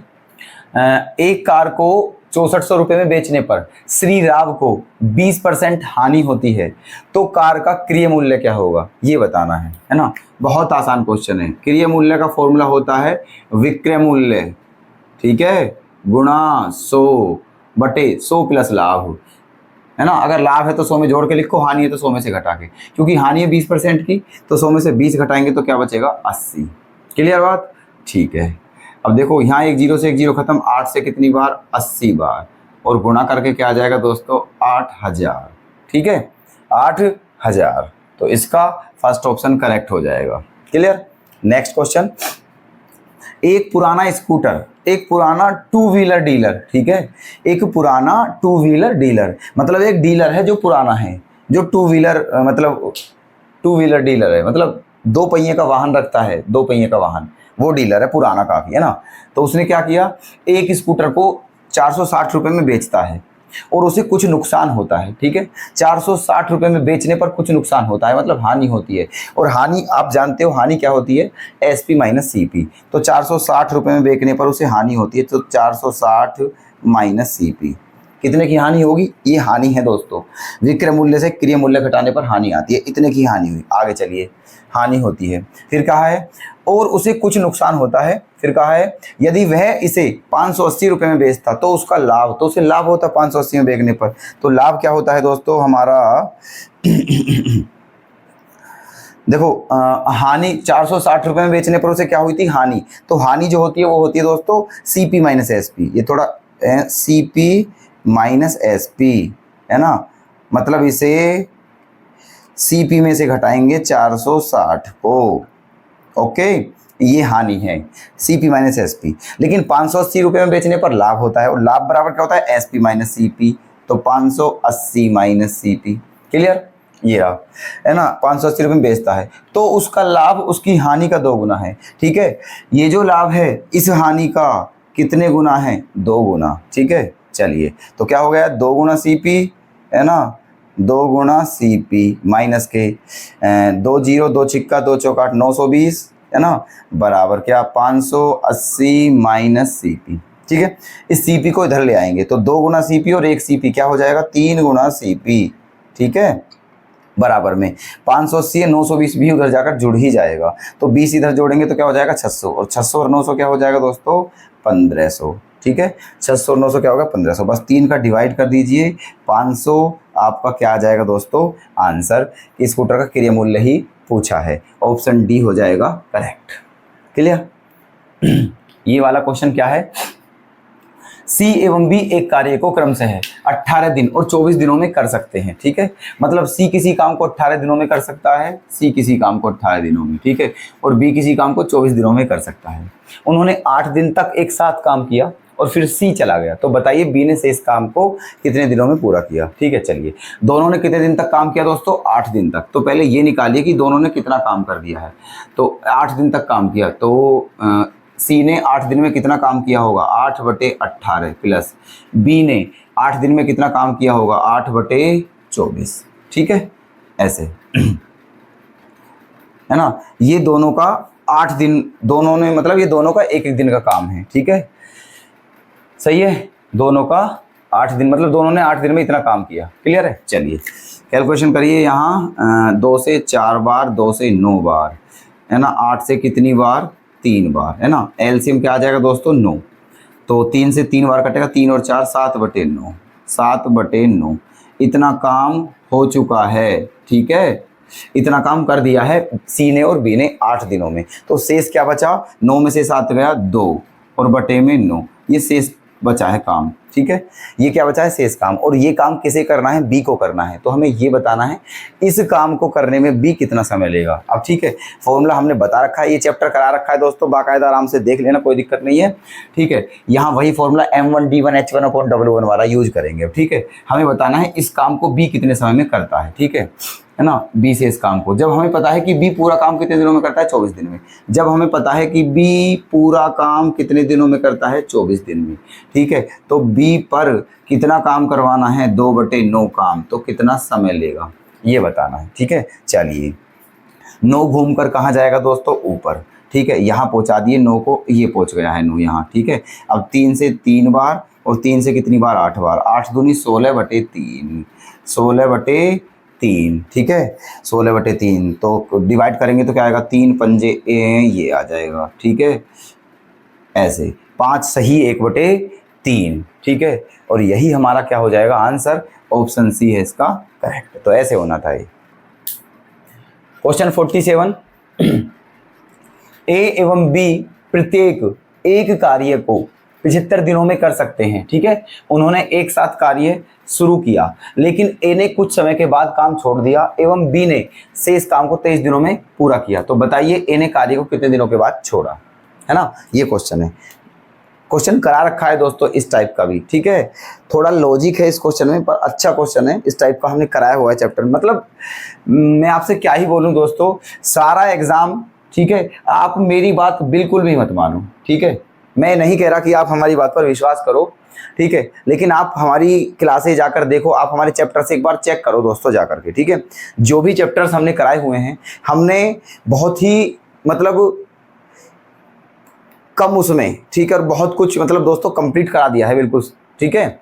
तो आप जाकर के देखोगे जब हमारे चैनल पर हमारी क्लासों को देखोगे, चैप्टर्स वहाँ, ठीक है, और वहाँ देखना फिर आप, और फिर है ना, पहले क्लासों को देख मतलब मोटा मोटा चेक करना दोस्तों कि हाँ इस चैप्टर में कैसे कैसे क्वेश्चन ऐसे, और फिर ये पेपर मैच करना, और फिर दोस्तों आप हमें बताना कि हम सही कह रहे हैं या फिर गलत कह रहे हैं, ठीक है। आपको खुद ही पता लग जाएगा, ठीक है, कि हम मतलब क्या कह रहे हैं, है ना, और हमारा जो कंटेंट है वो कितना अच्छा है कितना नहीं। दोस्तों मैं बार बार, मैंने पहले भी कहा था, मैं अब भी कह रहा हूँ कि केवल आप हमारी क्लास, अगर मतलब हमारी क्लास ही करते हो, ठीक है, तो मैथ में दिक्कत बिल्कुल नहीं आएगी दोस्तों। रही एक दो क्वेश्चन की बात, ठीक है, वो आप भी जानते हो, ठीक है, कि है ना, दो तीन क्वेश्चन ऐसे आते हैं दोस्तों एग्जाम में जो थोड़ा जिनका लेवल अच्छा होता है, तो वो उन्हीं स्टूडेंटों के लिए होते हैं जिनका लेवल बहुत अच्छा है, ठीक है। नॉर्मल उन्हें स्टूडेंट नहीं कर पाते हैं ये सिस्टम में। बाकी है ना, आप देखना इस पेपर को मैच कर कर हमारी क्लास, ठीक है। आप ये कहोगे कि यार सब कुछ, ठीक है, सब कुछ, एक भी क्वेश्चन ऐसा नहीं है ना, जो कहीं अलग से हो, मतलब सब कुछ सिंपल है, ठीक है, सब कुछ मिल जाएगा आपको हमारे, ठीक है, चैनल पर देखना जाकर दोस्तों। हमने लगभग सारे ही चैप्टर कंप्लीट करा दिए हैं, ठीक है, एक आध बचा हुआ है बस, और उनसे क्वेश्चन आए भी नहीं है, ठीक है। जो हमारा एक आध चैप्टर बचा हुआ उनसे क्वेश्चन आए भी नहीं है। पूरे जो क्वेश्चन है दोस्तों हमने चेक कर लिया है पेपर को, ठीक है, उन्हीं चैप्टर से हैं जो हमने करा दिए, ठीक है। तो आप एक बार जाके जरूर देखें, ठीक है, ओके। चलिएगा देखो, ए और बी दोनों, है ना, मतलब कहने का ये है दोस्तों, ए भी किसी काम को 75 दिनों में कर सकता है और बी भी किसी काम को 75 दिनों में कर सकता है, ठीक है। दोनों की क्षमता 75 दिन है, सेम क्षमता है दोनों की, ठीक है। आगे अब दोनों ने एक साथ काम शुरू किया, लेकिन कुछ दिनों के बाद ए ने काम छोड़ दिया। अब हमें नहीं पता है कि ए ने कितने दिनों के बाद काम छोड़ा, लेकिन जो काम छोड़ने के जब ए चला गया तो उसके बाद जो काम बचा वो अकेला बी ने किया, और कितने दिनों में किया दोस्तों, 23 दिनों में किया। तो बताना है ए ने कितने दिनों के बाद काम छोड़ा, ठीक है। अब समझना बात ध्यान से, ए ने बचे हुए काम को 23 दिनों में किया है ना। चलिए, और हमें पता है ए पूरा काम कितने दिनों में करता है, 75 दिनों में। तो सबसे पहले ये निकालना है, ठीक है। देखो हमें पता है कि जो बी है वो, है ना, 75 दिनों में पूरा काम कर देता है, बी 75 दिनों में पूरा काम कर देता है, ठीक है। और बी ने कितने दिनों तक काम किया था, 23 दिनों तक। तो कितना काम किया होगा, सबसे पहले ये निकालना है हमें, ठीक है। सबसे पहले हमें ये चेक करना है कि बी ने 23 दिनों में कितना काम किया, है ना। तो लगा दीजिए फॉर्मूला। तो देखो बी ने कितना काम किया होगा, 23/75, ठीक है। बी ने 23/75 काम कर दिया, तो शेष क्या बचा दोस्तों, शेष, है ना, 75 में से 23 घटाना है, तो 5 में से 3 जाएगा, 2 बचेगा, और 7 में से 2 गया 5, 52/75। ये शेष काम बचा। इसका मतलब ए और बी ने जो काम किया था वो 52/75 काम किया था, एक साथ जो काम किया था, ठीक है। अब अगर मुझे ये पता चल जाए कि ये जो काम किया था ए और बी ने, ये कितने दिनों में किया, तो वही हमारा क्या हो जाएगा, आंसर। तो निकालिए, ठीक है। अच्छा, अब देखो एक काम करते हैं, ए और बी दोनों एक साथ अगर काम करते, ठीक है, अगर ए और बी दोनों एक साथ काम करते तो कितने समय में कर देते, ठीक है, दोनों मिलकर, है ना। तो देखना ए और बी का निकाल लीजिए दोस्तों, यहाँ निकाल लीजिए। ए और बी दोनों काम कितने दिनों में खत्म कर देते, तो 1/75 प्लस 1/75 बराबर 2/75, ठीक है, 2/75। वापिस उल्टा करोगे जब तो क्या आ जाएगा, 75/2। कहने का मतलब दोस्तों ए और बी दोनों मिलकर, ठीक है, 75/2 मतलब 37.5, है ना, दिनों में पूरा काम खत्म कर देते हैं, है ना। तो इन्होंने ये काम कितने दिनों में किया होगा, बस ये निकालना है, ठीक है। लगा दीजिए दोस्तों यहाँ फिर से फॉर्मूला, ठीक है। जो ए और बी हैं, ठीक है, ए और बी वो पूरा काम कितने दिनों में करते हैं, 75/2 दिनों में। तो ए और बी ने, है ना, ए और बी ने कितना, 52/75, ये जो काम है 52/75 ये कितने दिनों में किया होगा, कितने दिनों में किया होगा, इस काम को हमें ये बताना है, ओके। चलिएगा देखो, अब 75 दोस्तों कहाँ जाएगा, ऊपर, ठीक है। 75 कहाँ जाएगा ऊपर, और फिर 75 से 75 कट जाएगा, ठीक है। और इस 2 से कितनी बार कटेगा, 26 बार, ठीक है। कितनी बार कटा, 26 बार। तो इसका मतलब ए और बी ने ये काम 26 दिनों में किया था, ठीक है, एक साथ जो किया था, और उसके बाद ए चला गया था। इसका मतलब ए ने उस काम को 26 दिनों के बाद छोड़ा है। तो हमारा ऑप्शन बी हो जाएगा करेक्ट। क्लियर। नेक्स्ट क्वेश्चन आइएगा। एक वस्तु की कीमत में 25% की वृद्धि हुई है, तत्पश्चात कीमत को 20% घटा दिया गया है और फिर 10% बढ़ा दिया गया है, तो कीमत में परिणामी वृद्धि क्या होगी, ठीक है। मान लीजिए पहले किसी वस्तु की कीमत, ठीक है, मान लीजिए पहले किसी वस्तु की कीमत जो थी दोस्तों वो कितनी थी, 100 रुपये थी, ठीक है। पहले स्टार्टिंग में किसी वस्तु की कीमत 100 रुपये थी, फिर क्या किया इसमें 100 रुपये में, है ना, 25% की वृद्धि कर दी, इसका मतलब 125% हो गया, ठीक है। उसके बाद क्या किया, 20% कमी कर दी, तो 80% बचा, ठीक है। और फिर क्या किया, 10% बढ़ा दिया, फिर 10% बढ़ा दिया, तो 110%। क्लियर। चलिए देखो, 1 2 3 4, 1 2 3 4, 0 खत्म, ठीक है। 25 पंजे 25 चौका, और 4 से कितनी बार, 2 बार, ठीक है। बचा क्या दोस्तों, 5 गुना 2 गुना 11, तो 5 दूनी 10, और 11 में 10 की गुना करेंगे तो क्या आ जाएगा, 110। इसका मतलब अब उस वस्तु का मूल्य कितना हो गया है, 110। पहले कितना था, 10, तो कितने परसेंट की वृद्धि हुई है दोस्तों, 10 रुपये की, और जो 10 होता है वो 100 का 10% ही होता है, ठीक है। तो कितने परसेंट की वृद्धि हुई है, 10%। यही हमारा आंसर हो जाएगा, ऑप्शन सी करेक्ट, ठीक है। बताइए कोई भी दिक्कत क्वेश्चन में आ रही हो, ठीक है। आगे क्वेश्चन देखना। ये है साधारण ब्याज का। देखो, एक धनराशि साधारण ब्याज पर 5% वार्षिक दर से 3 गुना हो जाती है। कहने का मतलब पहले कितने थे, 1 रुपये, ठीक है, और अब कितने हो गए दोस्तों, 3 रुपये। इसका मतलब ये 2 जो है दोस्तों, ये क्या है, हमारा ब्याज, ठीक है। क्लियर। पहले 1 रुपया था, 1 रुपये के कितने रुपए हो गए, 3 रुपये, ठीक है। जो मूलधन होता है उसे पी कहते हैं, जो मिश्र धन होता है उसे ए कहते हैं, और जो ब्याज होता है उसे ऐसा ही कहते हैं, ठीक है। तो 1 रुपये के 3 रुपये हो गए हैं, इसका मतलब 2 रुपये बढ़े, तो 2 रुपये ब्याज है। क्लियर। आगे चलिए, अब यहाँ फॉर्मूला लगा दीजिए ब्याज का। क्या फॉर्मूला होता है ब्याज का, यहाँ लगा दीजिए। ब्याज कितना आ गया है, 2 रुपये, तो ब्याज बराबर क्या होता है, मूलधन। मूलधन 1 रुपये है, मूलधन गुना, ठीक है, दर कितनी है दोस्तों, 5%, ठीक है। ब्याज बराबर मूलधन गुना दर गुना समय, समय निकालना है हमें, ठीक है, समय, और बटे में क्या है, 100, क्योंकि समय नहीं दिया हुआ है ना, साधारण ब्याज पैसे करके। तो देखो 5 से कितनी बार, ये कितनी बार, 20 बार, और 20 दूनी 40, इसका मतलब 40 वर्षों में, है ना, 40 वर्षों में हुआ था ये जो काम हुआ था। आगे चलिए। उसी समय में मतलब समय तो यही लेना है, ठीक है। अब समय यही लेना है, उसी समय में यह धनराशि, वही धनराशि लेनी है, मतलब 1 रुपये, है ना। किस दर से, दर बतानी है ना। कितनी गुनी हो जाएगी दोस्तों, 6 गुनी हो जाएगी, ठीक है। चलिए, तो 6 गुनी हो जाएगी, इसका मतलब ब्याज कितना बैठा, 5 रुपये का, ठीक है। 1 रुपये के 6 रुपये हो जाएंगे, तो ब्याज कितना बैठा, 5 रुपये का। तो लगा दीजिए फिर से ब्याज का फॉर्मूला, तो ब्याज मतलब 5 रुपये, ठीक है ना। मतलब क्वेश्चन ऐसे बन गया है कि 5 रुपये का ब्याज कितनी दर से होगा, ठीक है। उसी राशि पर, अगर उसी समय के लिए, ठीक है, अगर राशि वही रखें और समय भी उतना ही रखें, 40 वर्ष, तो उस राशि पर 5 रुपये का ब्याज प्राप्त करने के लिए, ठीक है, दर कितनी होगी ये बताना है। तो ब्याज बराबर मूलधन गुना दर बतानी है, और समय कितना है, 40, और बटे क्या है, 100, ठीक है। ये आ गया। तो देखो 5 से कितनी बार जाएगा, 8 बार, 4 से 2 बार, 4 से 25 बार, ठीक है। तो दर बतानी है, 25 का आधा कर दे दीजिए दोस्तों, 25 का आधा, ठीक है, क्या हो जाएगा, 12.5%, ठीक है, 12.5%। तो इसका मतलब दर कितनी हो जाएगी दोस्तों, 12.5, ऑप्शन डी हो जाएगा सही, ठीक है। चलिएगा आगे, क्वेश्चन नंबर 50 देख लीजिए। एक राशि का भुगतान 1764 रुपये की 2 वार्षिक किस्तों में किया गया, जिससे वार्षिक संयोजित 5% चक्रवृद्धि ब्याज मिलता है, तो उधार ली गई धनराशि कितनी है। ओके, तो एक किस्त वाला क्वेश्चन है दोस्तों।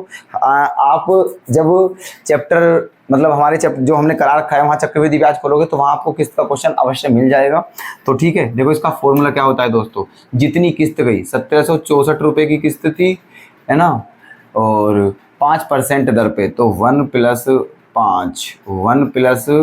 5/100, ठीक है। और क्योंकि दो किस्त हैं तो ये पहली किस्त होगी, दूसरी किस्त होगी दोस्तों 1764/1 + 5/100 ठीक है। उधार ली गई धनराशि बतानी है, ये टोटल जो राशि है दोस्तों यही बतानी है हमें, ये x मान लिया हमने, ठीक है, इसी की वैल्यू बतानी है हमें। ओके, चलिए देखो 5 से कितनी बार जाएगा, 20 बार, 5 से कितनी बार जाएगा, 20 बार। ओके, अच्छा, तो देखो ये 20 से कम 20 और एक क्या होगा, 21/20, लेकिन 20 घूम के ऊपर पहुंच जाएगा तो क्या हो जाएगा, 1764 × 20, और बटे में क्या बच जाएगा, 21 प्लस, यहाँ भी देखो 20 से कम 20 और एक 21, 21/20 का होल स्क्वायर करेंगे तो कितना आ जाएगा, 441/400, लेकिन 400 घूमकर कहाँ जाएगा दोस्तों, ऊपर जाएगा, 1764 के पास पहुंच जाएगा 400 और नीचे बच जाएगा 441, ठीक है। बस यही कैलकुलेशन करनी है हमें, इसमें से कॉमन ले लीजिए, कॉमन क्या आ जाएगा दोस्तों, 1764 × 20, ये चीज़ आ गई कॉमन, ठीक है। तो यहाँ क्या बचा, 1/21 प्लस वहाँ क्या बचा दोस्तों, 20/441, ठीक है। तो 1764 × 20 गुणा एलसीएम क्या आ जाएगा, 441, है ना। 21 से कितनी बार जाएगा दोस्तों, 21 बार जाएगा, तो यहाँ 21 प्लस इससे एक बार जाएगा तो यहाँ 20 ही रहेगा, ये आ गया है, ठीक है। अच्छा, तो 21 और 20 क्या होता है, 41 होता है, क्या होता है, 21 और 20 41, है ना। तो ये आ गया है हमारा यहाँ, ठीक है। अब बस यहाँ क्या करनी है आपको, कैलकुलेशन करनी है, ठीक है। तो 441, देखो 441 से 4 बार कटेगा, ठीक है, 20 चौक क्या हो गया है, 80, और गुणा में 41, तो 0 8 1 8 8 चौक 32, 3280, ठीक है। क्या आ गया है, 3280, यही हमारा क्या था आंसर, तो ऑप्शन बी हो जाएगा करेक्ट। क्लियर, चलो नेक्स्ट क्वेश्चन देखते हैं। क्रमशः 180 रुपये प्रति किलोग्राम और 280 रुपये प्रति किलोग्राम दर वाली दो प्रकार की चाय को किस अनुपात में मिलाया जाए कि प्राप्त मिश्रण को 320 रुपये प्रति किलोग्राम की दर पर बेचने पर 20% का लाभ हो। ये दोस्तों एलिगेशन वाला है, मिश्रण का चैप्टर जो कराया था हमने, एलिगेशन एंड मिक्सचर, ठीक है। तो वही यहाँ उसी मेथड से इस क्वेश्चन को हम कर लेंगे, लेकिन एक बात ध्यान रखनी है, ठीक है। मैंने क्या बताया था, ये पहली प्रकार की चाय है, ये दूसरी प्रकार की चाय है, ठीक है। ऐसे पहली प्रकार की चाय का मूल्य क्या है, 180, दूसरे की का क्या है दोस्तों, 280, है ना। तो ये दोनों का सीपी है, ये भी सीपी है, ये भी सीपी है, तो बीच में भी दोस्तों क्या आना चाहिए, सीपी आना चाहिए, ठीक है। क्या आना चाहिए, बीच में भी सीपी, लेकिन इसने क्या दिया है, एसपी। देखो कहा है कि किस अनुपात में मिलाया जाए कि मिश्रण को 320 रुपये प्रति किलोग्राम की दर पर बेचे जाने पर, तो ये एसपी है, तो इसका सीपी बनाओ और 20% का लाभ होता है। सीपी निकालिए यहाँ से मिश्रण का, तो सीपी का फॉर्मूला क्या होता है, एसपी गुणा 100 बटे, क्योंकि लाभ है 20 का तो बटे 120 हो जाएगा, ठीक है। ये 0 से 0 खत्म, 4 से 3 बार, 4 से 8 बार, तो क्या हो गया है 800 बटे 3%, ठीक है। ये क्या आ गया है, सीपी, तो इसे रख देते हैं बीच में, 800 बटे 3, है ना। देखो इन दोनों का डिफरेंस, इन दोनों का डिफरेंस, ठीक है। चलिए इन दोनों का डिफरेंस लेंगे, जब घटाएंगे तो यहाँ इसका एलसीएम लेंगे तो यहाँ कितना हो जाएगा दोस्तों, 18 या 540, ठीक है। तो 540 और 800 का एलसीएम क्या आएगा, 260 आएगा, ठीक है, क्योंकि 540 40 और 60 600 और 260 आएगा दोस्तों, ठीक है। कितना आएगा, 260, और बटे में 3 बचेगा ही बचेगा, है ना। अब ऐसे यहाँ जाइए, है ना, जब यहाँ 3 एलसीएम लोगे तो 280 दिया क्या हो जाएंगे दोस्तों, 840, ठीक है। क्या हो जाएंगे, 840, ठीक है। और 840 में 800 घटाएंगे तो क्या बचेगा, 40, और बटे 3, ये आ गया इनका एलसीएम। देखो 3 से 3 काट दीजिए, 0 से 0 काट दीजिए, 2 से 2 बार काट दीजिए, 2 से 3 बार काट दीजिए, तो आंसर क्या आ गया है दोस्तों, 2:13, ठीक है, 2:13। तो यही हमारा क्या हो जाएगा आंसर, ऑप्शन डी है सही। क्लियर है ना। चलिए देखना दोस्तों, नेक्स्ट क्वेश्चन आपके सामने। ए और बी की गति की दरों के बीच का अनुपात 2:3 है। गति मतलब चाल, ठीक है, चाल का रेशो दिया हुआ है, ठीक है, चाल का रेशो क्या दिया हुआ है, 2:3 है। और इसलिए ए को गंतव्य तक पहुंचने में बी द्वारा लिए गए समय से 15 मिनट अधिक लगते हैं, ठीक है। तो यदि ए दोगुनी गति से चलता तो उसे दूरी तय करने में कितना समय लगता, ये बताना है, ठीक है। चलिए देखो, चाल का अनुपात कितना है दोस्तों, 2:3, और बात किसकी कर रहा है, समय की। तो जो समय होता है वो चाल का अनुपात मतलब उल्टा होता है। चाल और समय एक दूसरे के व्युत्क्रमानुपाती होती है, ठीक है। देखो, तो समय का रेशो निकालिए, समय का रेशो उल्टा हो जाएगा 3:2। क्लियर, समय का रेशो क्या होगा, 3:2। अब देखो, ये जो है ये किसका है, ये ए का है और ये किसका है, बी का, है ना। अब क्वेश्चन में ये कहा है कि ए को गंतव्य तक पहुंचने में बी से लिए गए समय से 15 मिनट अधिक लगते हैं, मतलब ए को बी से 15 मिनट अधिक लगते हैं, ठीक है। अच्छा, और अगर हम यहाँ के अनुसार देखें तो वो कितना कितना अधिक है, 1 अधिक है ना, जो 3 है वो 2 से 1 अधिक है, और इन्होंने कहा है 15 मिनट, मतलब जो 1 है वो किसके बराबर हो जाएगा दोस्तों, 15 मिनट के बराबर हो जाएगा, ठीक है। ए जो है वो 1 है, वो किसके बराबर हो जाएगा, 15 मिनट के। इसका मतलब ए का समय कितना हो जाएगा, ए का समय क्या हो जाएगा, 3 है ना, 15 × 45 मिनट। ए का समय हो जाएगा 45 मिनट, और बी का समय क्या हो जाएगा, 15 दूनी 30 मिनट। क्लियर। अच्छा जी। अब क्वेश्चन में पूछा क्या है, यदि ए दोगुनी गति से चलता होता, ठीक है, अगर ए दोगुनी गति से चला होता तो उसे दूरी तय करने में कितना समय लगता। फिलहाल ए का समय क्या है, 45 मिनट है, ठीक है। फिलहाल ए का समय क्या है, 45 मिनट, ठीक है। अब ये कहा है कि अगर ए अपनी स्पीड दोगुनी करता तो उसे कितना समय लगता। सीधा सीधा सा फंडा है, ठीक है। अगर दोगुनी स्पीड करोगे तो समय क्या हो जाएगा, आधा हो जाएगा, है ना, सीधी सीधी बात है। तो पहले उसे 45 मिनट लग रहे थे, जब स्पीड दोगुनी करेगा तो उसे आधा मतलब 22.5, ठीक है। कितने मिनट लगेंगे, 22.5 मिनट, खत्म बात, ठीक है। Option B correct. क्लियर। चलिए नेक्स्ट देखना, यदि किसी संख्या का 70% 0.35 है, कोई संख्या x मान लेते हैं, उसका 70% क्या दिया हुआ है, 0.35, तो उस संख्या का 120% बताना है, ठीक है। चलो पहले x निकाल लीजिए। देखो ये पॉइंट खत्म करा तो अपॉन में क्या आ गया, 100, 100 से 100 खत्म, 35 से कितनी बार कटेगा, 2 बार। इसका मतलब संख्या क्या आ जाएगी दोस्तों, हमारी 1/2, है ना। संख्या क्या है हमारी, 1/2, और हमें 1/2 का कितने परसेंट बताना है, 120%। तो 120/100, 20 छिक्का 20 पंजे, 2 से कितनी बार, 3 बार। जब 3 को 5 से डिवाइड करोगे तो आंसर आ जाएगा 0.6, ठीक है। क्या आ जाएगा, 0.6, ठीक है। डी ऑप्शन सही। क्लियर। नेक्स्ट, एक व्यापारी ने 25% का लाभ शामिल करने के लिए एक वस्तु की कीमत अंकित की, लेकिन अंकित मूल्य पर 16% की छूट भी दी, तो उसका वास्तविक लाभ क्या होगा, ये हमें बताना है, ठीक है। वास्तविक लाभ, अब एक बात समझना दोस्तों, ठीक है। उसने अंकित मूल्य, एक वस्तु पर वो 25% का लाभ कमाना चाहता था, तो उसने उस वस्तु पर उतने ही रुपए डाल दिए, अंकित कर दिए, ठीक है, कि अगर इतने रुपए में वस्तु मेरी बिक जाती है तो मुझे 25% का लाभ हो जाएगा, ठीक है। मान लिया मैंने कि उसने उस वस्तु का अंकित मूल्य कितना निर्धारित कर दिया, 100 रुपये, ठीक है। कितना निर्धारित कर दिया, 100 रुपये, 25% का लाभ कमाने के लिए। बात समझना मेरी, ठीक है। उस वस्तु का क्रय मूल्य कुछ और था, ठीक है। उस वस्तु का क्रय मूल्य कुछ और था, लेकिन उसने उस पर 100 रुपये डाल दिए कि मुझे 25% का लाभ कमाना है, ठीक है। अब आप ही बताइए, है ना, यहाँ 100 रुपये हैं, 100 रुपये पर 25% का लाभ, इसका मतलब उस वस्तु का क्रय मूल्य क्या होना चाहिए, ठीक है। उस वस्तु का क्रय मूल्य क्या हो ताकि उसे कितना हो, 25% का लाभ हो जाए। अब क्वेश्चन ऐसे बन गया है कि अगर किसी वस्तु को 100 रुपये में बेचने पर 25% का लाभ होता है तो उसका सीपी क्या होगा। तो सीपी निकाल लीजिए, कैसे निकलेगा सीपी, 100 गुणा 25% का लाभ कमाना है तो ऊपर क्या रखेंगे हम, 100, ठीक है, ऊपर क्या रखेंगे 100 और नीचे 25% का लाभ कमाना है तो बटे में क्या हो जाएगा 125। ठीक है, 25 पंजे 25 चौका और 5 से कितनी बार दोस्तों 20 बार और 20 चौक 80।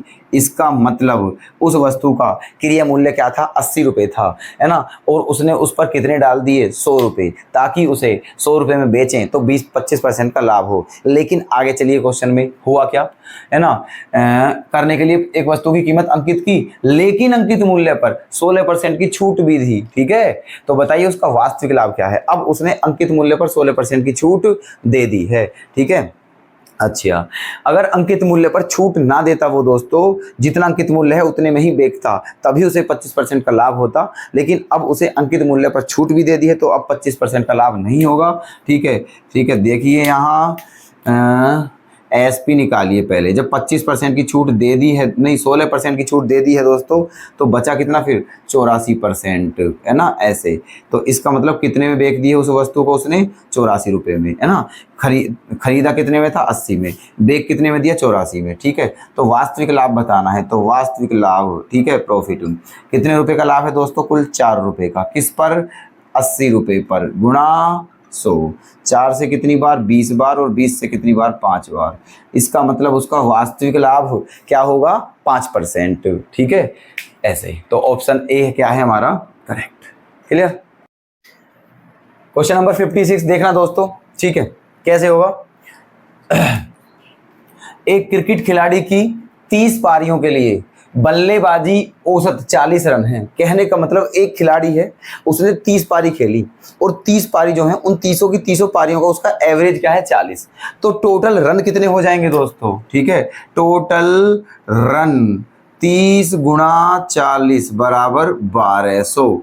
इसका मतलब उसने टोटल 30 पारियों में कितने रन बनाए हैं 1200। ओके, 30 पारियों में 1200 रन, ये पारी थी। ठीक है, पारी।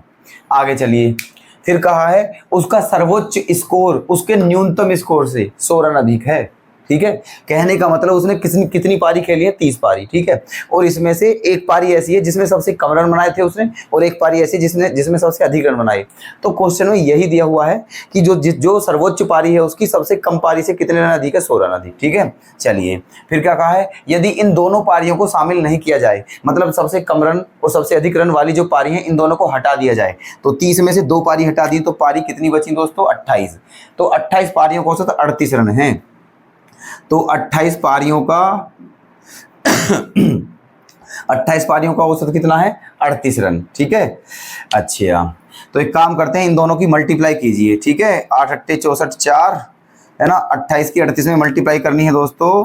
28 की 38 में मल्टीप्लाई, 8 अट्टे 64 6, 8 दूनी 16 और 8 तिया 24। ठीक है, 16 24 30 और 6 36, हासिल 3 3 दूनी 6, है ना। हासिल कितना लगा था दोस्तों 8 अट्टे 64 का 4, हासिल 6, 8 तिया 24, 8 दूनी 16 और 8 तिया 24, 24 और 16 30 होते हैं, 30 और 6 36,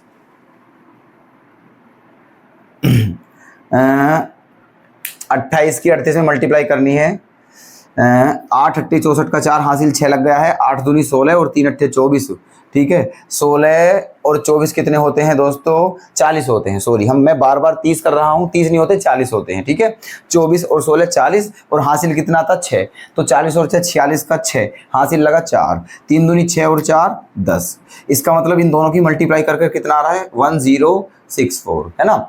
मतलब 30 पारियों में कितने रन थे 1200 और 28 पारियों के रन कितने हैं 1064। इन्हें घटाइए, कितना आ जाएगा 136 आ जाएगा घटाने पर। ठीक है, 136, ये 2 पारियों का योगफल है। कितने का योगफल है ये 2 पारियों का। ठीक है, जो 2 पारी हैं उसकी 2 पारी, उनका योगफल कितना है 136 रन। ठीक है, अच्छा, अब क्या कहा है आगे कि तो खिलाड़ी का न्यूनतम स्कोर बताना है। न्यूनतम स्कोर जो है वो बताना है। अब ये पता है 136 जो है दोस्तों ये 2 पारी का योगफल है। कौन कौन सी, सबसे कम रन वाली और सबसे अधिक रन वाली। ठीक है, अच्छा, एक काम करते हैं, मान लिया सबसे कम रन वाली जो पारी थी उसमें कितने रन बनाए थे x, तो सबसे अधिक वाली में कितने रन बनाए हैं x + 100।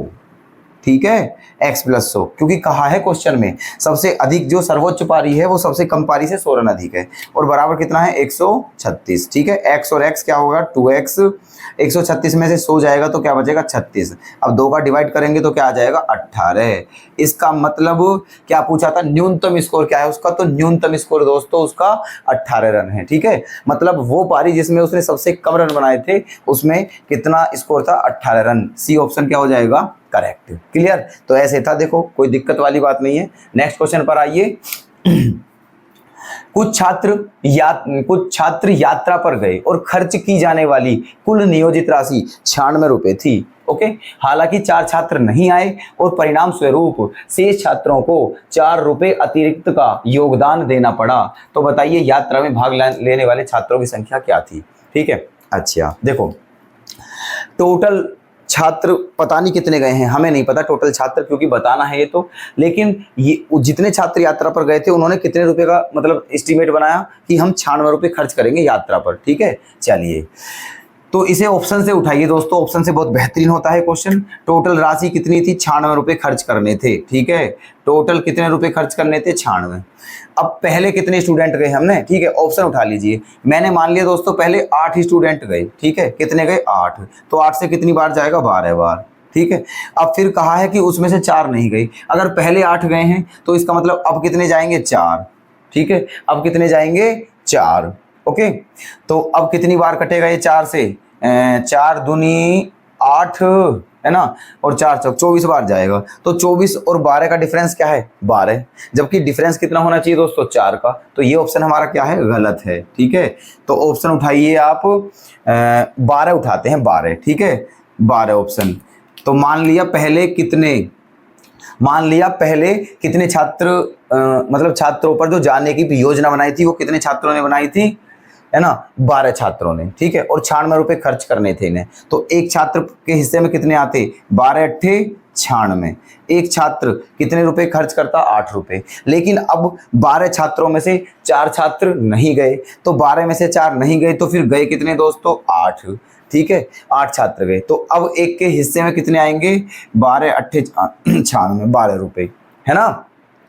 पहले एक छात्र 8 रुपए खर्च करता और अब एक छात्र कितने रुपए खर्च कर रहा है 12। अब क्वेश्चन पढ़िए, देखो कहा है हालांकि 4 छात्र नहीं आए और परिणाम स्वरूप शेष छात्रों को 4 रुपए अतिरिक्त देने पड़े। क्वेश्चन में यही कहा है कि जो है जितने छात्रों ने भाग लिया था उसमें से 4 छात्र नहीं आए और उनकी वजह से जो छात्र गए उनको 4 रुपए अधिक देने पड़े। तो आप देख लीजिए, पहले एक छात्र को 8 रुपए देने थे, अब एक छात्र को 12 रुपए देने हैं, कितने रुपए अधिक हो रहे हैं 4 रुपए अधिक पड़ रहे हैं। ठीक है, तो शर्त हमारी क्या हो रही है बिल्कुल सेटिस्फाई हो रही है। ठीक है, इसलिए ऑप्शन 12 ही हमारा क्या हो जाए, मतलब यही ऑप्शन क्या हो जाएगा करेक्ट ऑप्शन है। ठीक है, 12। क्लियर है। चलो लास्ट क्वेश्चन देखना, यदि 6 आमों की कीमत 90 रुपए है तो 10 आमों की कीमत क्या होगी। बहुत आसान क्वेश्चन है। ठीक है, 6 आम की कीमत कितनी है 90 रुपए, तो एक आम की कीमत कितनी है 15 रुपए। ठीक है, एक आम की कीमत कितनी है 15 रुपए। 10 आमों की कीमत बतानी है, कितने की 10 की, तो 10 की गुणा कर दीजिए 10 की, और इधर करेंगे तो इधर भी करनी पड़ेगी, तो क्या आ जाएगा 150। ठीक है, तो 10 आमों की कीमत कितनी हो जाएगी 150। ऑप्शन ए क्या हो जाएगा करेक्ट। ठीक है, तो उम्मीद करते हैं दोस्तों आप जितने भी क्वेश्चन है बहुत अच्छे से समझे होंगे। सबकी प्रैक्टिस कर लेना दोस्तों, नेक्स्ट शिफ्ट के लिए बहुत ही इंपॉर्टेंट क्वेश्चन थे, जो भी मैथ के क्वेश्चन थे हमने बता दिए हैं सारे। ठीक है, 2-1 क्वेश्चन दोस्तों अभी रह गए हैं जो, लेकिन वो इजी हैं। ठीक है, जो 2-1 क्वेश्चन हैं वो क्या है इजी हैं, उन्हें आप कर लीजिएगा। ठीक है, तो ये सारा मैथ का आपका सॉल्यूशन था। अगर आपको वीडियो पसंद आई हो तो दोस्तों लाइक करें, शेयर करें और चैनल को सब्सक्राइब अवश्य कर लें। इसी तरह की ठीक है क्लास आपके लिए आती रहेंगी समय समय पर। ओके, तो लेकिन इनकी प्रैक्टिस जरूर करके जाना दोस्तों, जिनका एग्जाम अभी बच्चों का नहीं हुआ है। ठीक है, वो सारी शिफ्टों का एनालाइज करके जाएं। ठीक है, ओके, मिलते हैं दोस्तों नेक्स्ट क्लास में, तब तक के लिए धन्यवाद। जय हिंद, जय भारत।